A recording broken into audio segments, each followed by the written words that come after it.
On vous emmène maintenant au Burundi, dans l'atelier d'Evelyne Nina Azoué. Cette styliste trentenaire crée des vêtements adaptés à ses clientes qui ont parfois du mal à s'habiller dans le prêt-à-porter. Des modèles originaux visibles dans sa boutique Inina Art à Bujumbura. Un succès qui dépasse largement les frontières du Burundi. Timothée Marouzé, Véronique Pérez. Derrière cette porte, dans une rue calme de la capitale Bujumbura, Evelyne Nina, 36 ans, s'affaire devant sa machine à coudre. Dans sa boutique, on vient chercher des vêtements de grande taille, pour femmes, mais aussi pour hommes et pour enfants. Ici, tout est fait à la main, avec soin et passion. Merci, bienvenue. Salut. Accueil ultra personnalisé, essayage sur mesure, Evelyne sait fidéliser ses clients, comme Yvette, une habituée qui vient ce jour-là récupérer une robe qu'elle a commandée sur Internet. Donc c'est ce qu'on appelle les kimonos. Ça a été difficile de faire ça parce que donc on voulait que ça reste juste devant et que ça soit aussi derrière. Et pas besoin d'hésiter longtemps devant le miroir, Yvette semble déjà conquise. Avant même de commander ça, nous savons à quoi ça ressemble sur le corps d'une femme.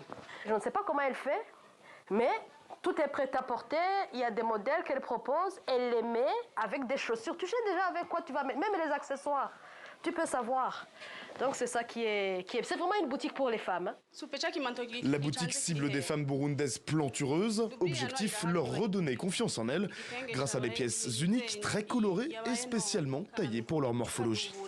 Ici au Burundi, avant on avait des problèmes des femmes. Donc quand tu vois une femme devenir ronde, donc elle a pris des poids, elle ne veut pas s'habiller. Donc j'étais un peu...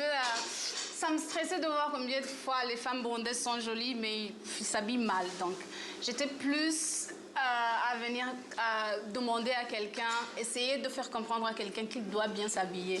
Donc c'est ça mon originalité. L'aventure démarrée en 2019 connaît depuis quelques années un franc succès, en magasin, en ligne ou même sur Instagram où 25 000 abonnés suivent ses créations. Donc ça, ce sont des chapeaux